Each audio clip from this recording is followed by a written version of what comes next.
To a member of parliament who came to visit, Prabhupada said that wherever he traveled, he encountered the concept of India as a beggar, backward, and poverty-stricken. Ambassadors from India, he said, had only reinforced that image by going to Western countries and begging, "Give me rice, give me money, give me alms."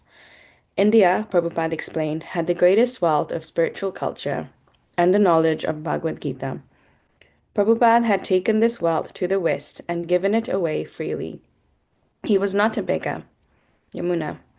During visiting hours, riding in the car, walking, standing, or sitting, Prabhupada was chanting japa all the time in Surat. His fingers were always moving within his saffron bead bag. He was always a Vaishnava, the pure devotee of Krishna, well groomed with beautiful neat tilak on, and his hand was always in his bead bag.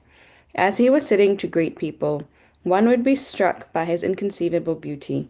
Srila Prabhupada said, "Persons who give themselves to others are called magnanimous." And this was how Srila Prabhupada was during his pastimes in Surat. He was always delivering Krishna to everyone he met. He affected people's heart by his great potency. Every morning in Srimad Bhagavatam class, Prabhupada added another installment of the Ajamal story. Sometimes he would refer to the degradation of Indian culture, citing specific examples he had seen during his India tour. Now, I'm very sorry to inform you that in your city, I have seen two temples. They're known as Ram Mandir, but there's no Ram. This cheating is going on and you are accepting.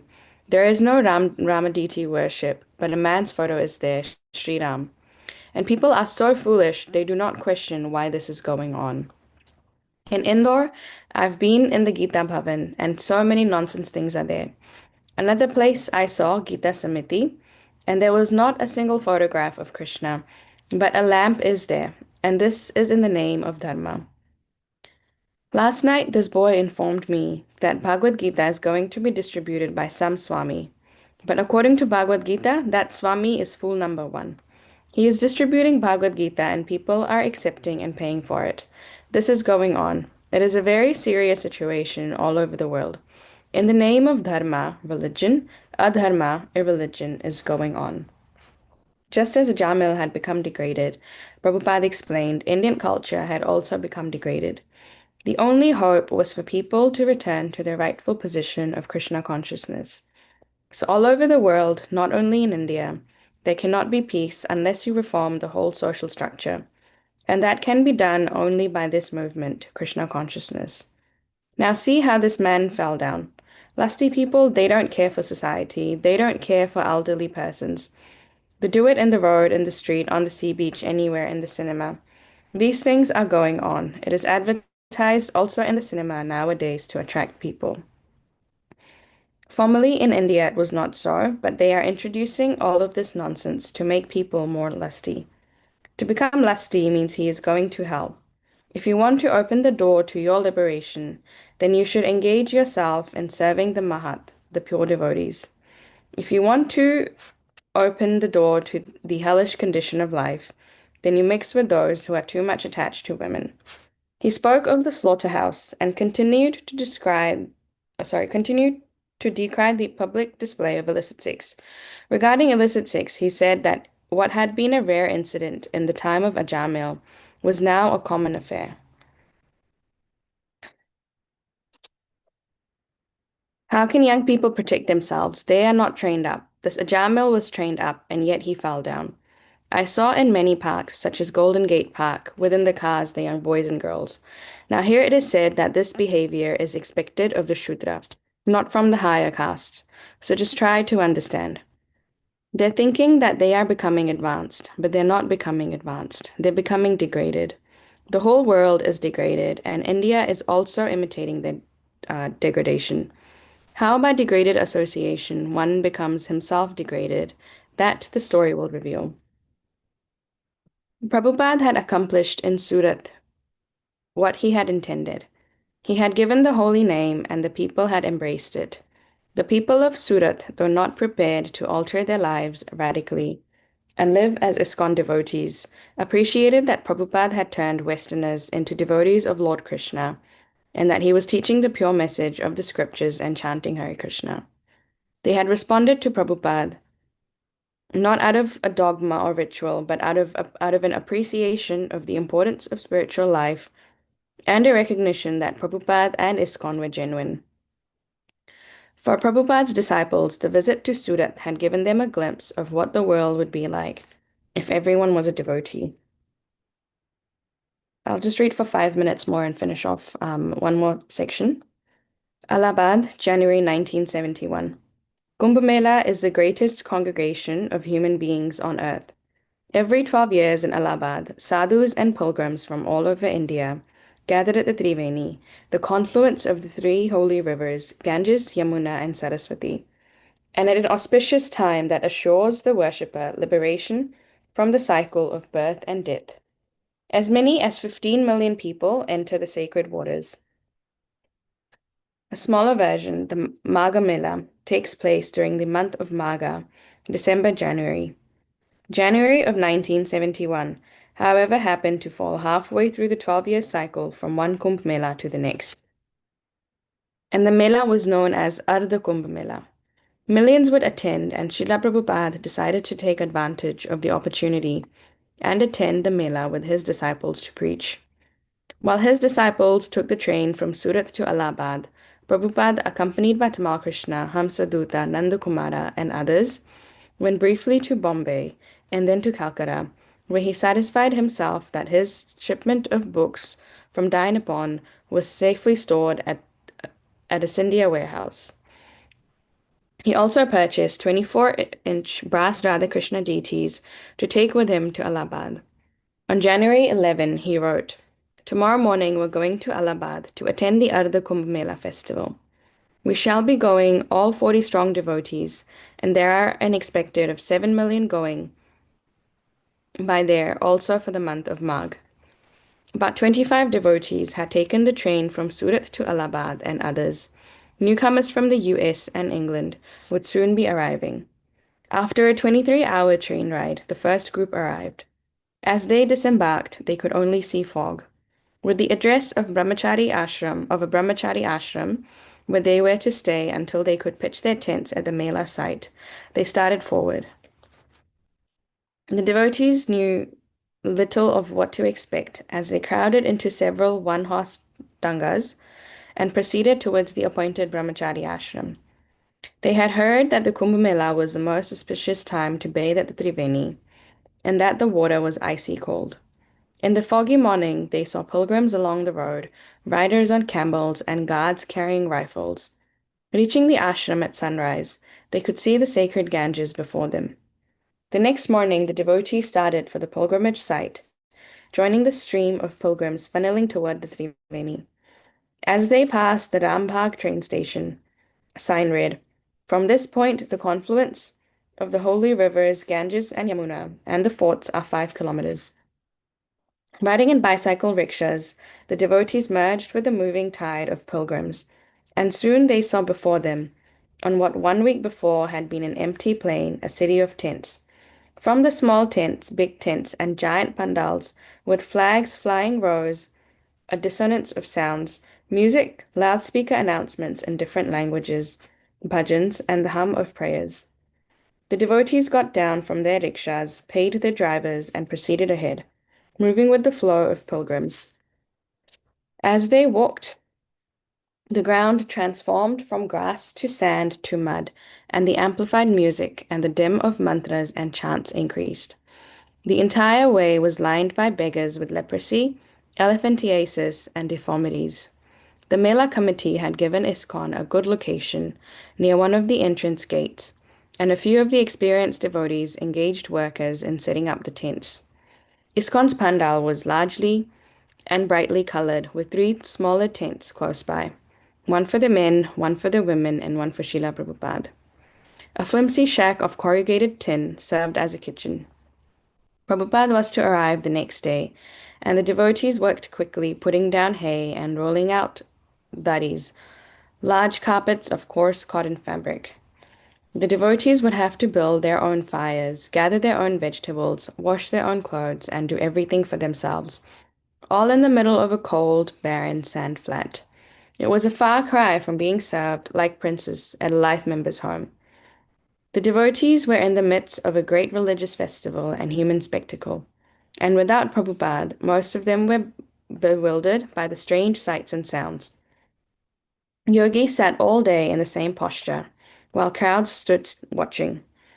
Trident carrying Shaivites with simple red cloth, Rudraksha beads, and matted hair sat smoking ganja. A procession of elephants, followed by two long files of naked sadhus, strode by. An ascetic lay on a bed of thorns, and there were still others, extreme renunciants, rarely seen by the rest of civilization. And of course, the various Hindu sects abandoned their chants and prayers, rising into the air to mingle with the morning mist and the smoke from the 10,000 campfires that clouded the sky above the city of tents. Srila Prabhupada ki jai, Srila Prabhupada Leelamrita ki jai.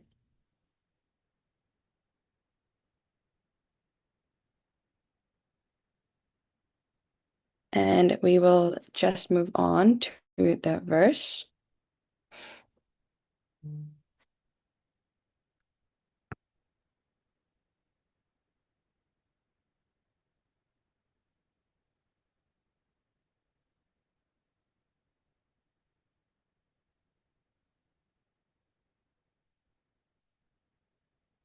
The Srimad Bhagavatam 5:13-8.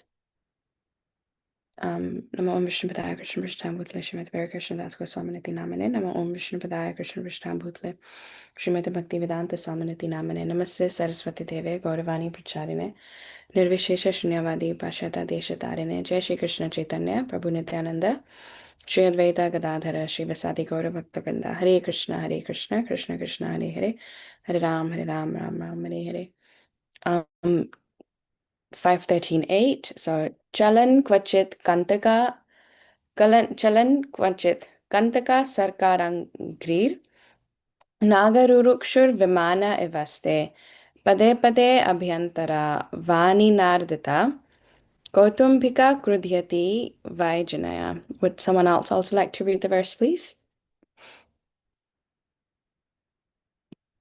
Hare Krishna Mataji, I'm just reading. Hare Krishna Prabhuji.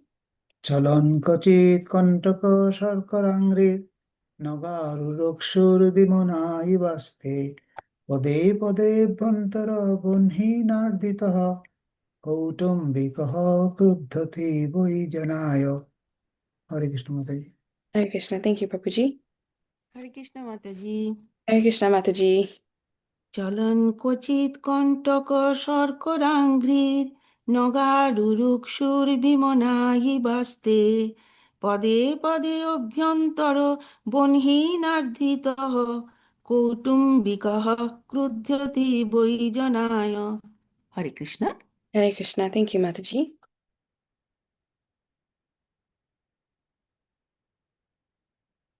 Hare Krishna, Hare Krishna Mataji. Pranam. Danvat Pranam. Chalan Kvachita Kantaka Sarkarangirir Nagaruru Shur Vimana Ivasate Pade Pade Abhayantara Vahin Naradhita Kutumbika Krudhayati Vai Janaya. Thank you. Hare Thank Krishna. you. Thank you, Mataji. Hare Krishna.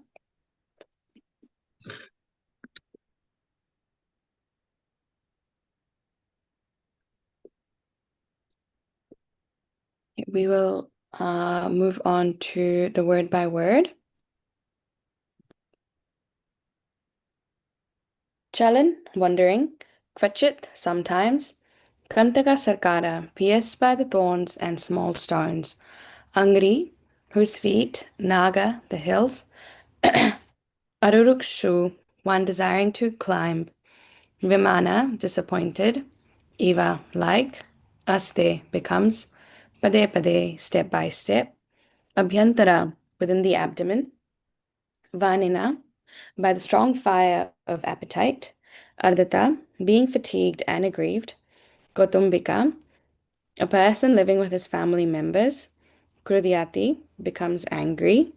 Vai, certainly. Janaya at the family members.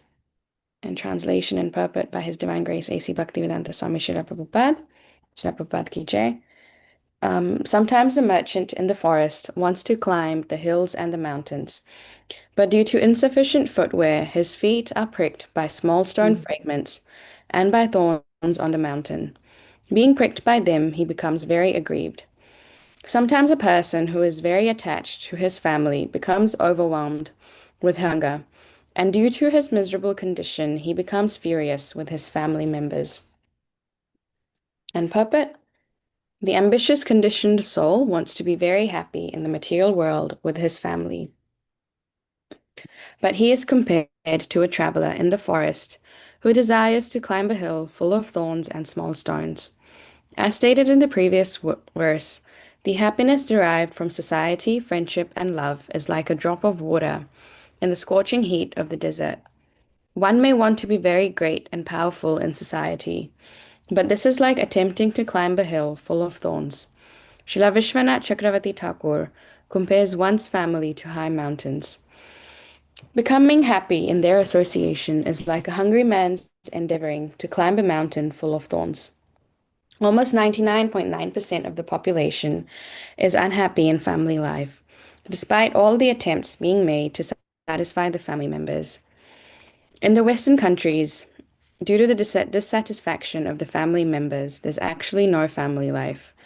There are many cases of divorce, and out of dissatisfaction, the children leave the protection of their parents. Especially in this age of Kali, family life is being reduced. Everyone is becoming self-centered because that is the law of nature.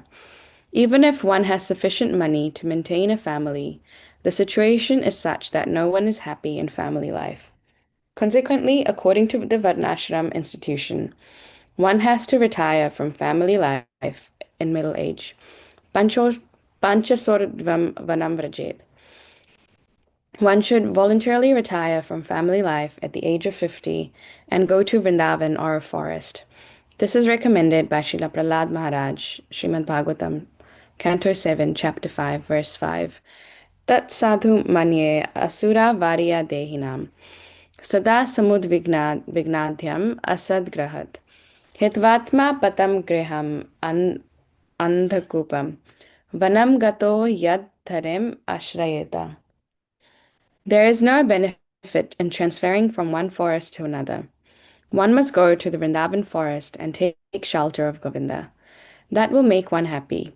The International Society for Krishna Consciousness is therefore constructing a Krishna Balaram temple to invite its members as well as the outsiders to come and live peacefully in a spiritual atmosphere.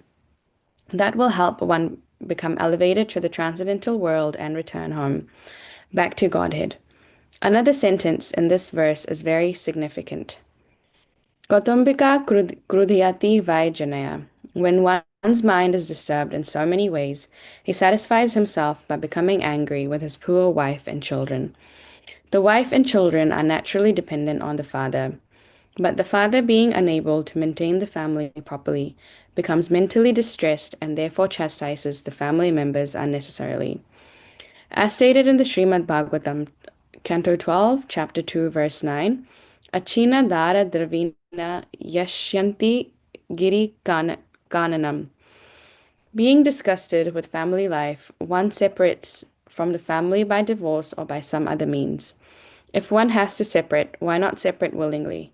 Systematic separation is better than forced separation. Forced separation cannot make anyone happy, but by mutual consent or by the Vedic arrangement, one must separate from his family affairs at a certain age and fully depend on Krishna. This makes one life successful.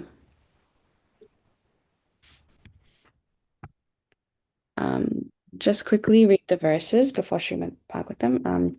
So Narayanam Namaskrityam Naram Chaiva Narottamam Devim Saraswatim Vyasam Tato Jayam Udirayet Shrinvatam Swakatha Krishna Punya Shravana Kirtanam Hridiyantastohi Abhadrani Vidunoti Surit Satam Nashtaprayeshu Abhadreshu Nityam Bhagavata Sevaya Bhagavati Uttama Shloke Bhaktir Bhavati Naishtiki.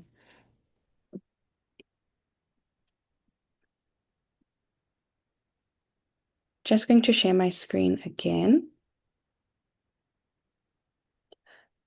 So just with this verse, um, this is where Jada Bharat, he's describing a merchant that's walking barefoot through a forest, and because of insufficient footwear, he's climbing hills and he's pricked by stones. So it's basically similar to a map of the human experience where ambitions, preparation, or even the lack of ambition or preparation, and expectations that happen, as well as any reactions that take place when things don't go according to our plan. So continuing on with this analogy, the merchant that's traveling, that can be seen as the soul, and the forest, that is, the forest can be divided into two. The first is the forest of material existence, and then the second is the forest of Vrindavan. So, starting with the forest of material existence, it is very dense, very confusing, and full of obstacles, dangers, and illusions. And all these thorns, the poisonous plants, the wild animals, they are material sufferings or temptations and emotional triggers, which even in the purport of this verse,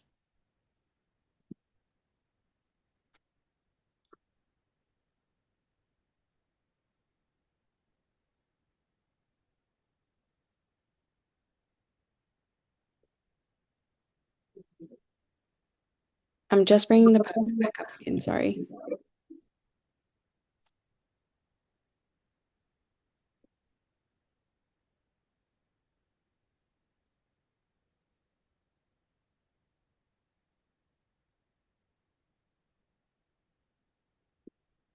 Yep, so the thorns is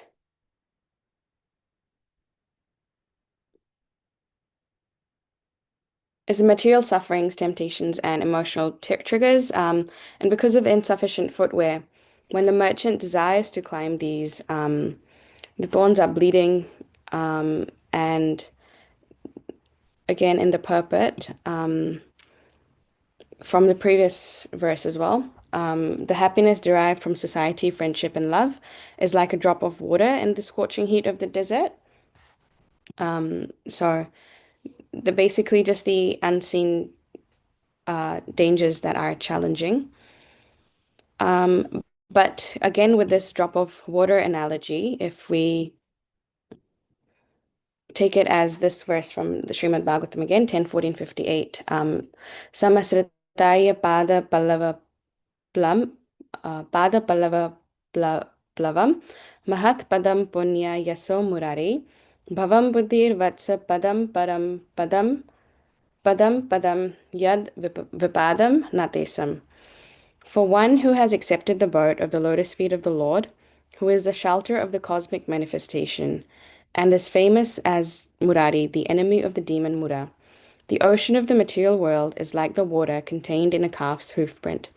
His goal is Padam or Vaikuntha, the place where there are no material miseries, not the place where there's danger at every step.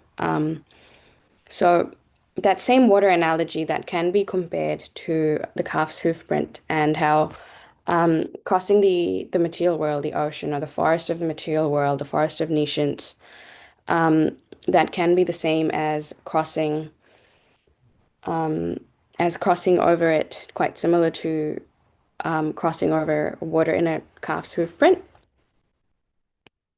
And the other analogy of the forest is of the Vrindavan forest, which again was in the last few lines of the purport.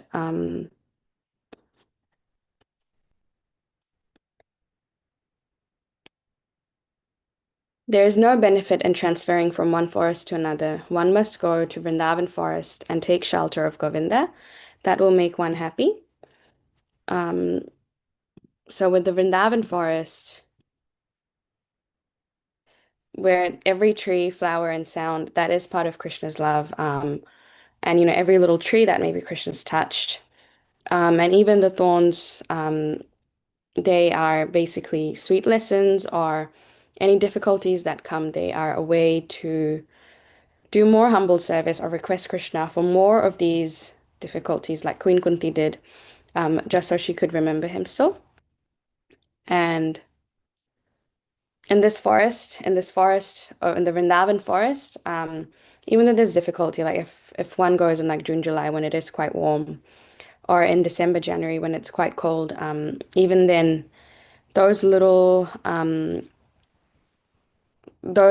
I guess, disturbances, they are anyway there to nurture the spiritual growth as opposed to cause any physical infliction of pain.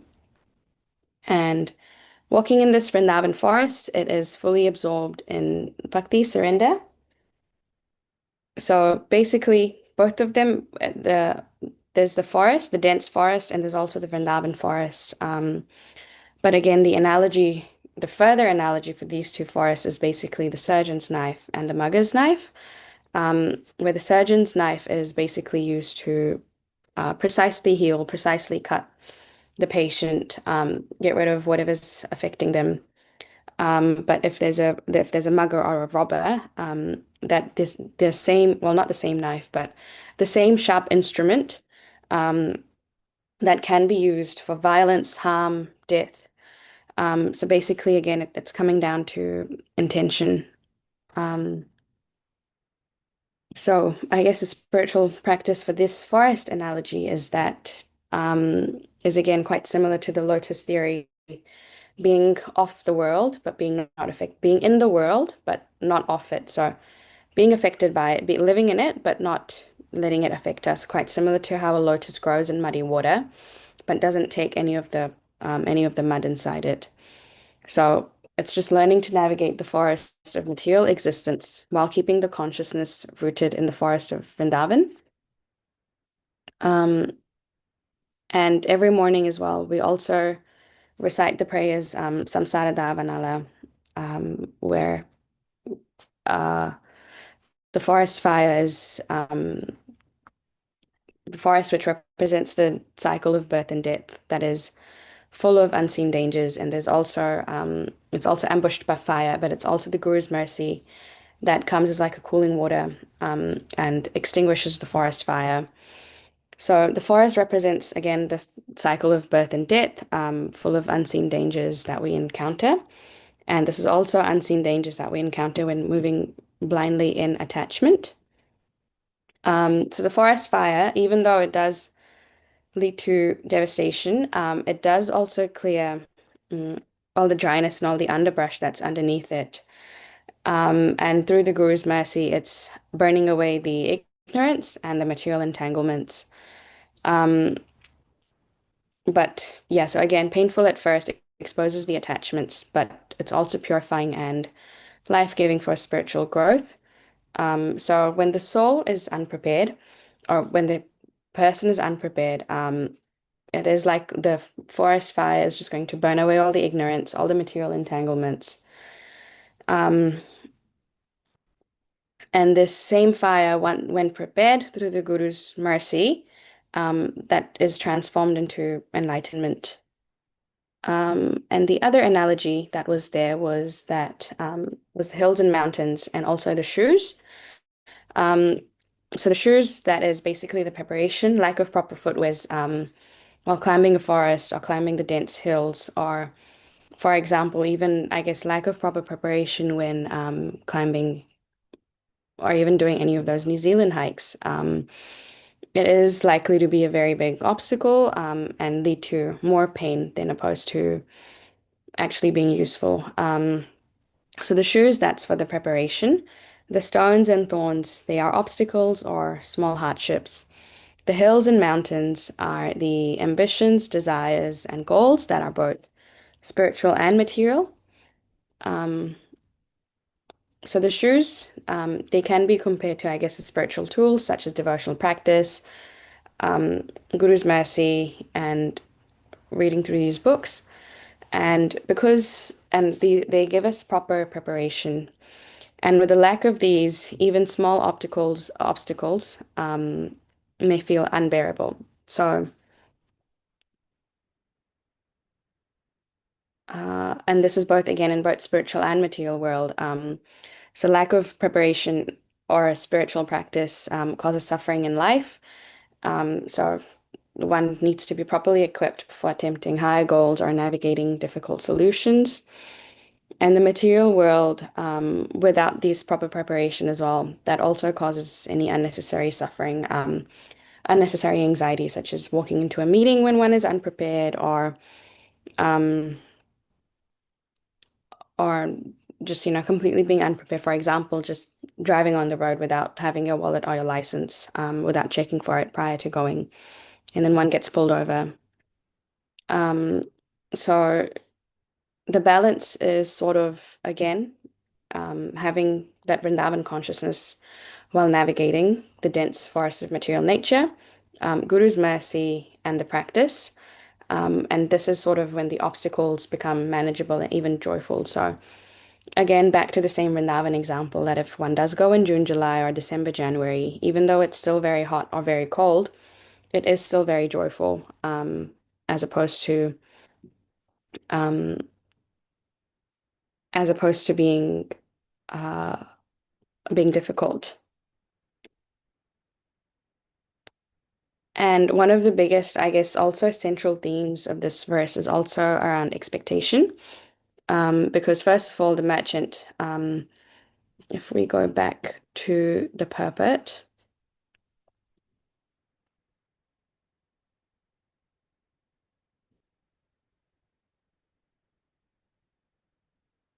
the ambitious conditioned soul wants to be very happy in this material world with his family, but he is compared to a traveler in the forest who desires to climb a hill full of thorns and small stones.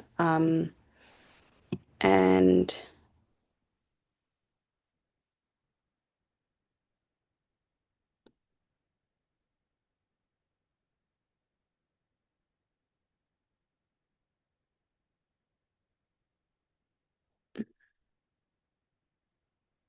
And another sentence in this verse is also when one's mind is disturbed in so many ways, he satisfies himself by becoming angry. So just with these two verses, these 2 points as well out of the purport, there's the expectation that is there, which is almost again a central theme. So if expectation is actually broken down, um, actual expectation is a mental map of how life should unfold. For example, if we wake up this morning and we're like, okay, today this would happen. These are my to-do lists, or these are my what I need to cross off. And if something comes from left wing and we get thrown off, then there's so much frustration, so much irritation. So expectation is also a mental map of how life should unfold, how others should be, um, and when reality is different from this expectation, that's sort of when the pain hits, which leads to, frustration, anger, suffering. So even in this example, if comparatively to the merchant who's going through the forest, he's expecting a smooth climb. He's expecting that he won't be pricked, or even if he's pricked, it won't be as bad as, bleeding from the thorns. Um, so he still goes through the forest unprepared, gets pricked, feels aggrieved, and leads to suffering. So this basically tells us that the actual suffering is not entirely from the obstacles, but it's also from our attachment to things that this is how it needs to be, this is how it cannot be. And although in New Zealand there are 4 seasons in one day, if one does expect a sunny day, um, and they don't take the umbrella or their rain jacket, and it starts raining when you're in the middle of maybe walking or getting there, and it starts pouring heavily, then there's so much frustration, so much running in this, and that feeling of cold after.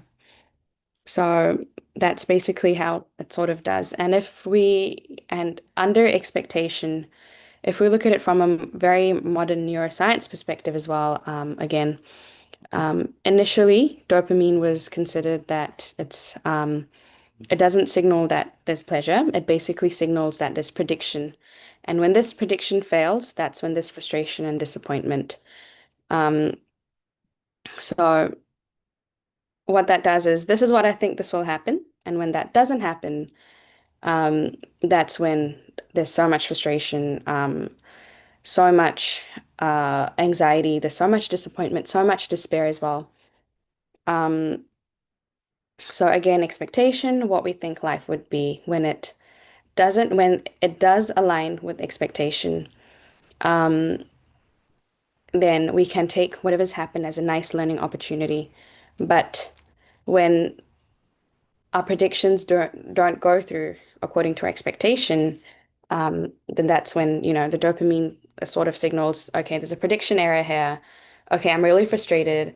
I'm disappointed. I'm feeling very anxious, very restless as to what's happened, why it's happened. And wouldn't really, it may reinforce it as learning, but it'll only reinforce it as learning in a negative way.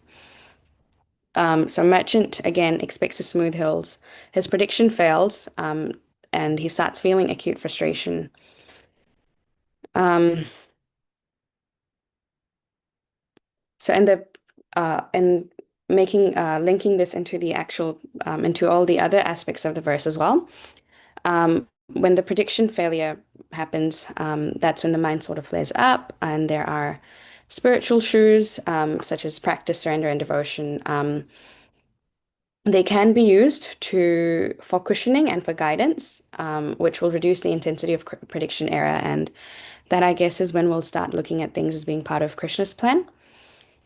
And the forest fire that starts to recalibrate the map and helping the merchant, the soul, either adjust the expectations in advance or just go without or walk into the forest without any expectations and just knowing that this is all part of Krishna's plan. This is all how it will work. And even under expectation, if this is also looked at the three modes of material nature, um, under the under Tamogun, it basically there's so much despair, so much collapse when the expectations fail. Under Rajogun, there is a restless desire, that suffering due to expectation. And again, the focus is not on what's actually happened. The focus is on what should have happened, leading to further anxiety. And then under Sattvagun, the expectations, they're basically realistic. They are steady. They are focused on Krishna. And prediction error and when one does, see this prediction error, it's the very equanimous, very centered, and taking it as part of Krishna's plan, even though there's so much of the flickering happiness that happens. So just overall, um, yeah, so life is full of well, for us, it's full of unpredictable outcomes, although Krishna does have a plan, a roadmap, and there are any misaligned expectations if something doesn't go how we expected it to go, that is what leads to unnecessary suffering. And truly surrendering to Krishna or to the Guru, that is when prediction errors they turn into good positive lessons. And feeling frustrated, feeling despair, that basically softens more into acceptance. And the other analogy that was here is the father's example, where there's ego, there's expectation, there's attachment, there's expectation from the self that I need to do this, and when that doesn't happen, that again leads to frustration, and that frustration goes out on people that are around others. So there's also a little bit of ego that's involved there because of the I. Like if I think the actual wording was in the verse.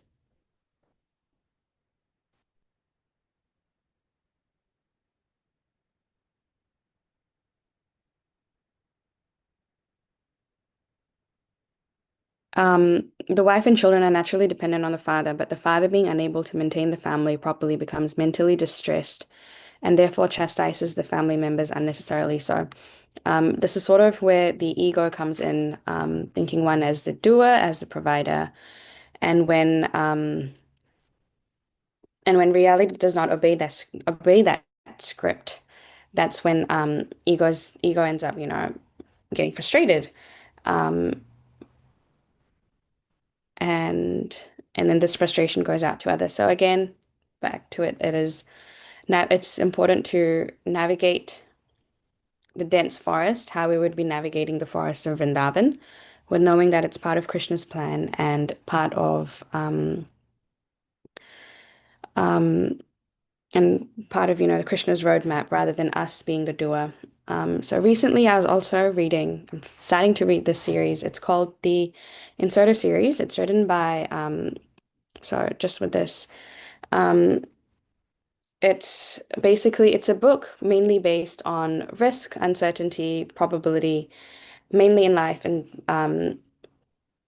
I guess in corporate and business and those sort of things. And one of the effects that came up was it's called a Lindy effect, and that means that the longest that something survives, the more reliable it is. And Srimad Bhagavatam, it's been there for a very, very, very long time. And it basically shows in multiple stories and multiple instances on how to navigate the unpredictable forest of life, the unpredictability that pops up. For example, even with, Prahlad Maharaj, although yes, it was predictable that Hiranyakashipu would try to kill him, it's still not expected that Hiranyakashipu, being his father, would still try to do that. So these books, which is there, it's basically also it's linking a lot of these concepts that are popping up. It's already there in the Bhagavad Gita, it's already there in the Srimad Bhagavatam, even though they're basically there from poles apart of the world. Like these series, it's basically written by a risk analyst who has studied probability, uncertainty, and extreme events. And there are 5 books. It is related to this verse as well as to so many of these other verses. So I just have it on a mind map here. So the first one, it's called Fooled by Randomness, and that's basically as individuals, how we tend to really not think about how now this is from a material point of view, how we tend to think that most events are actually random, but they're basically brought down to skill, to this. Um, but if this is looked at it from, I guess, a more spiritual point of view, what truly seems random is again part of Krishna's plan. Um, and just a very, very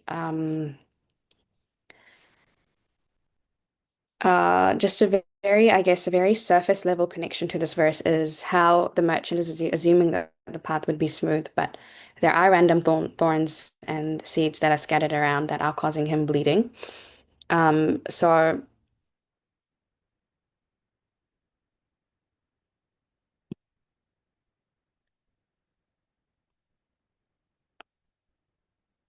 sorry, just 1 second.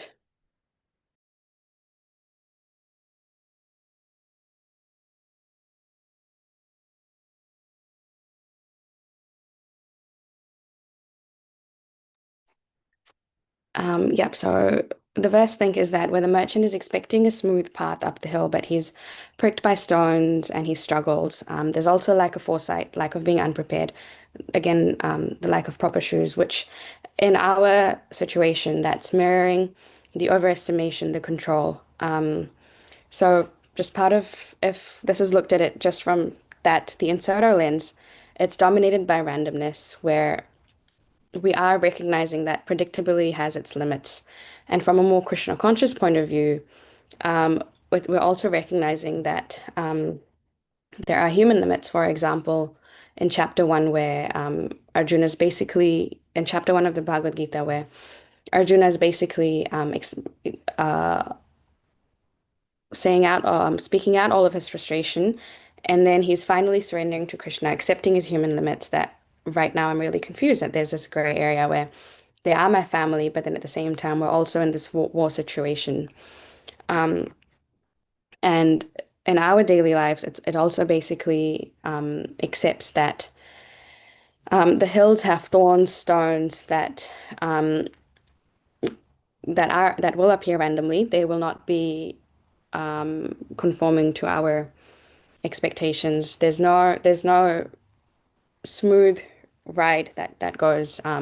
For example, if we're heading out to work in the morning, we will still be stuck in traffic. We will still be stuck with silly drivers who are and it's not really going to conform to our expectations. We can leave at, for example, 8:15. That doesn't mean we'll reach somewhere at 8:30. There could be anything coming from the other side. So the true humility would be, and from the lens of both, would be to um, walking with awareness that yes, these instances would come. We just have to put Krishna in the center and just walk without any complaint. And the next book was, and this is a nonfiction, so it was The Black Swan, where how unpredictable high impact events dominate. So again, connecting it to this verse is all the forest obstacles that come through, the anger of the father out of ego, and they are basically black swans, these unpredictable events that are very high impact, and how they can mitigate suffering. So Krishna's Leela, that is the cosmic black swan, where it's rare, high impact, not really rare, it is every day, but also rare at the same time. And it's only explainable after what has happened. So the merchants suffering that are using that analogy, it's not it's not chaotic. It is not entirely random. It is still part of Krishna's plan. And these stones, thorns, and anger, they are lessons again for humility, for attention, and understanding, and basically navigating the dense forest, how one would navigate the forest of Vrindavan. Basically turning that into a meaningful guidance. Um, and also another point in this was how humans force reality into rigid frameworks. We do tend to see things in black and white, but when there's the gray area in the middle, the human mind doesn't do really well. Which again, we could also see from Bhagavad Gita chapter 1 with Arjuna. Um, there was the black and the white. The white is these are my family. Black is I need to fight them. And he was in this gray area. That is sort of where the frustration arises. And um, because the reality is stuck into these two rigid frameworks.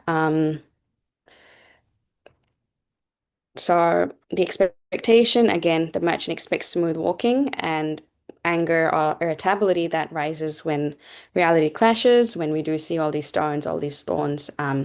Similar to the father's frustration, that is again due to expectation of the ego and attachment.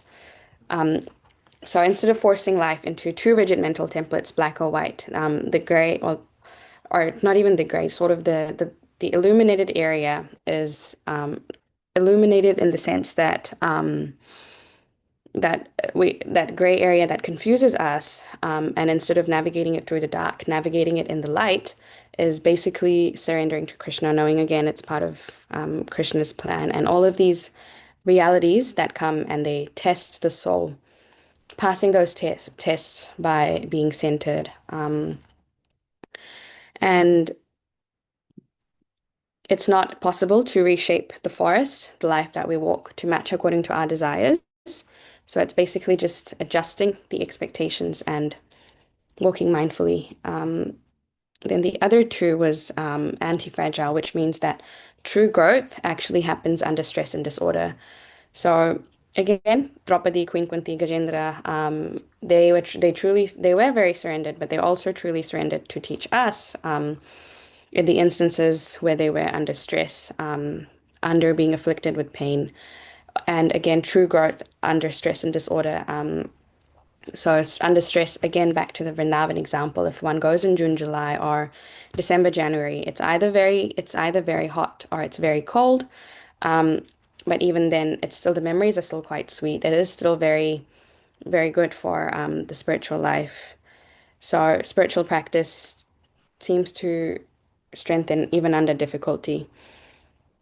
So again, growth. Each of the thorns that are pricking the merchant, they have the tendency that could either wound him or teach resilience, just depending on the mindset that is.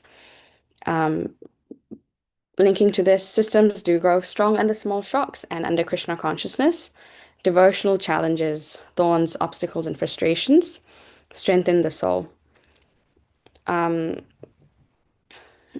finally, the last one was it's called skin in the game, and that's basically that there needs to be a level of personal risk that is involved for real knowledge to gain real knowledge.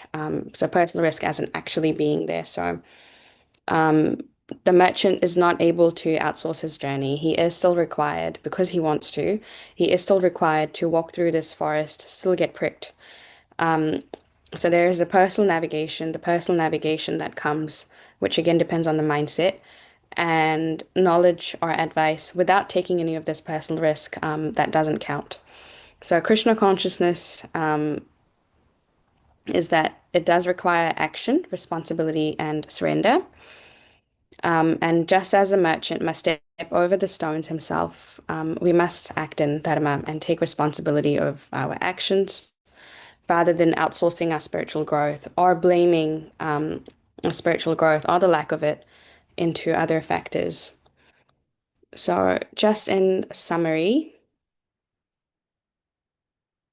we have to acknowledge the uncertainty that yes, the forest path will have thorns, and to prepare and participate using the spiritual truths, such as chanting and praying for the Guru's mercy, and as well as our devotional practices, and surrendering the ego, surrendering the expectation that this is how I think life will plan out when it plans out differently, and trusting that there is Krishna's Leela behind each of the thorns, each of the desire to climb the hill and actually climbing the hill, and learning from these shocks where each pricked foot or each frustration is a way to refine awareness and devotion, as well as maintaining integrity and actually walking the path and offering the walk and whatever it comes through, understanding it's part of Krishna's plan and also offering it to Krishna.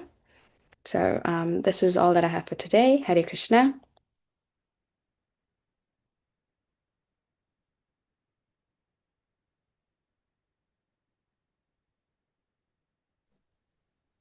Hare Krishna, Krishna Hare Kanta. Krishna, Mataji. Very nice class. Thank you very much. I like your Jnana Chakshush reading a mundane book, but seeing Krishna through it. Thank Very you. wonderful takeaway points. I like the summary very much.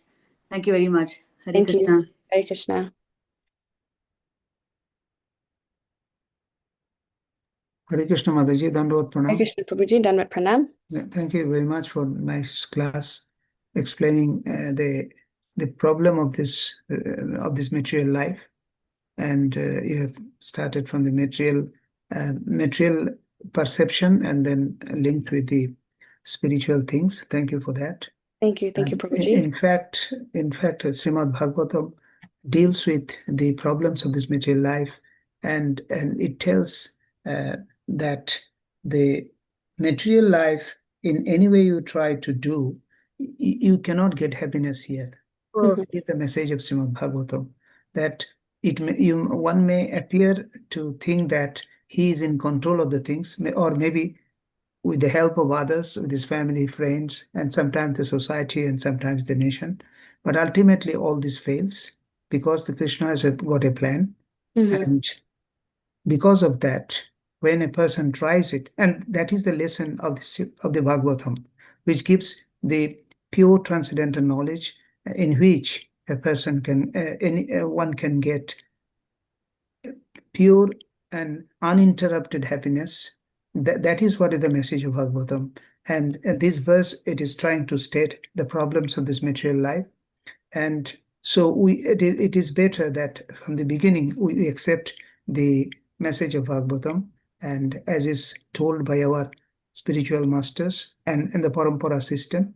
And they have told how to accept it by accepting instruction from the spiritual master and chanting the holy name, and to engage all our activities in the service of the Lord, instead of trying to ourselves trying by our own effort to get happiness, because ultimately the Krishna's plan will survive, and whatever is our plan, that is going to be rejected anyway.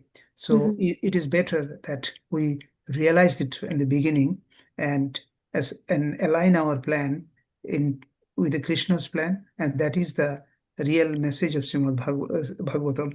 And you have also pointed out in the other way around, of course, from ascending process from the materialistic thing to the, but Srimad Bhagavatam speaks in a different way anyway. So, but the message is all right, as same, that we have to accept what the Krishna has planned and act accordingly and align all our activities in that way, so that ultimately we fall with Krishna's plan and get happy permanently. So thank you very much for the nice Thank you class. so much, Prabhuji. Hare Thank Krishna. Hare Krishna. Hare Krishna. Thank you so much, Hare Krishna Krishna, Kanta. Mataji. Wonderful, wonderful, well-researched class. Thank you for your structure, your efforts to put into the class. Thank Haribo. you so much, Mataji.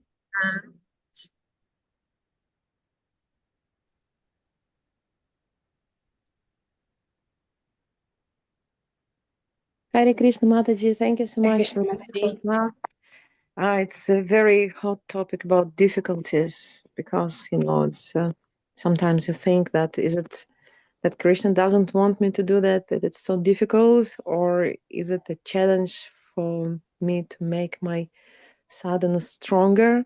Mhm. And I would like to hear from the senior devotees, how would you identify, is that a challenge or it's like a notice that you should not do that?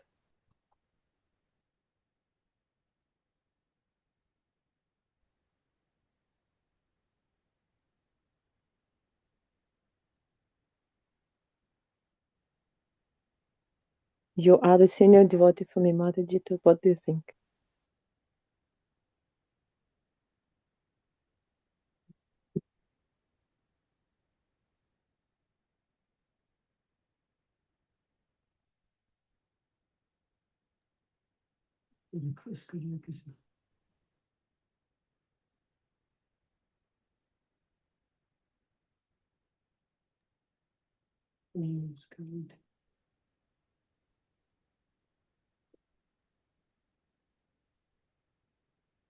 I think we'll request maybe Nandraj Prabhuji or Abhay Prabhuji to please answer that. Thank you so much. I didn't understand the question. That's why I was a bit silent.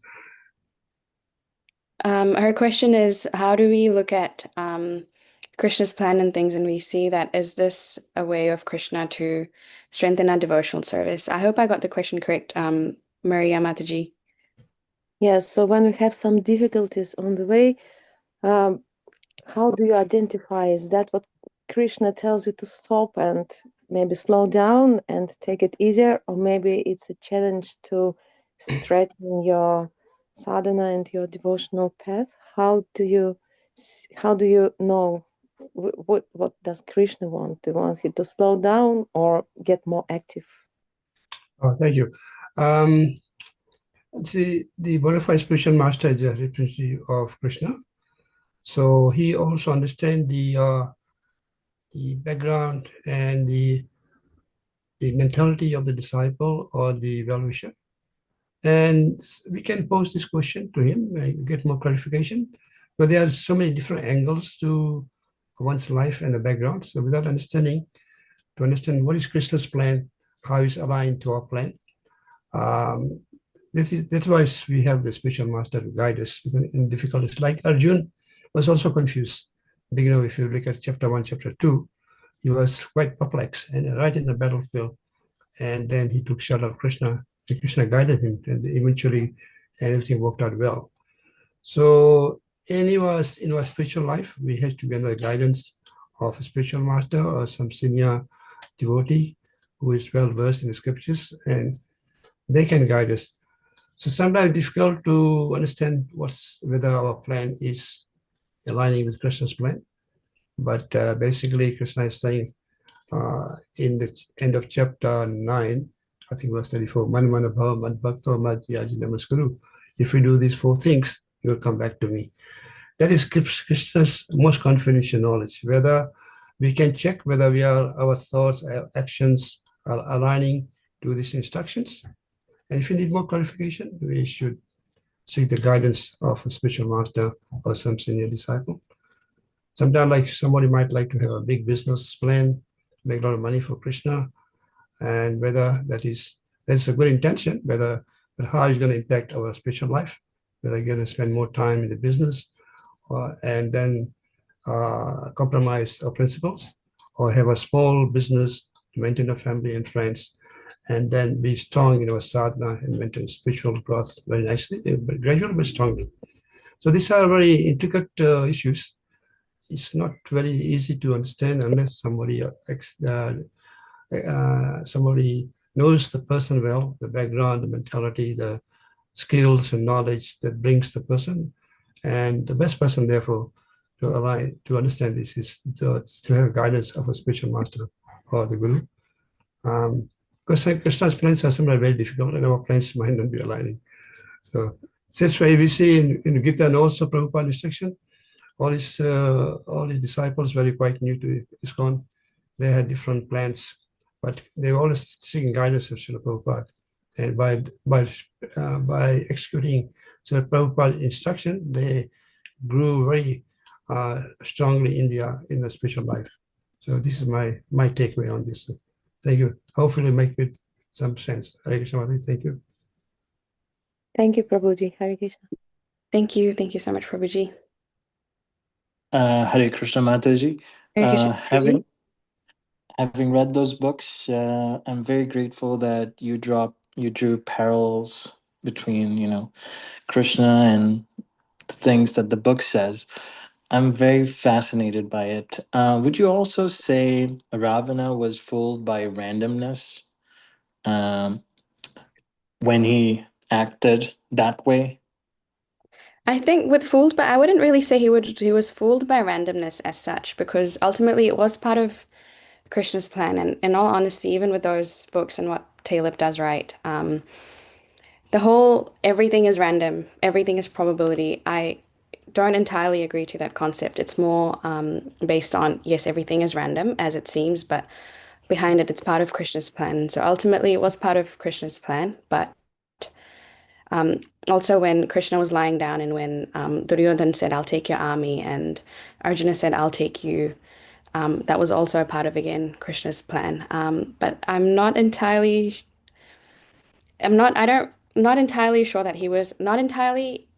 sure that he was fooled by randomness, but one of the points that I really truly did pick out was that gray area. And Arjuna Mhm. was in that gray area that these are my family, but then again, he's fighting a war with them. So as with other things, I would say it's definitely part of Krishna's plan. Got it. Yeah, I would. Sorry. Go ahead, Prabhu. Now I was going to make a point that in all creation, nothing is random. Everything is under the plan of Krishna. So it says in the Shastra, nothing, even the blade of grass doesn't move by the will of Krishna. So there's a definite plan. Nothing is random. Even this concept of evolution, that billions of years ago, these molecules came together from amino acid and the life started. This is a lot of speculation. So it's not, if you study the Shastra properly, you can see there's a plan behind everything. Every plan has a hand of Krishna behind it. So nothing is random. Everything is designed and planned by Krishna. But to get insight on this, we have to really study Bhagavatam, Bhagavad Gita, how everything works out. This is my take on this. Hare Krishna. Hare Krishna, thank you. Thank you, Prabhuji. Running out of time. Is anybody have any reflections or queries we can share? Otherwise, we'll end the class here. It doesn't seem to be, so we'll end the class. Thank you very much, Krsna Kanta Devi, for Thank you so much, Prabhuji. the wonderful class. So, Vancha kalpataru. Kalpataruvyascha, Kripasindubhya eva cha patitanam Pavanebhyo pavanebhyo namo namo. Ananta Koti Vaishnav Vrinda ki jai. Hare Krishna Kanta Mata ji Srila ki Prabhupada ki jai. jai.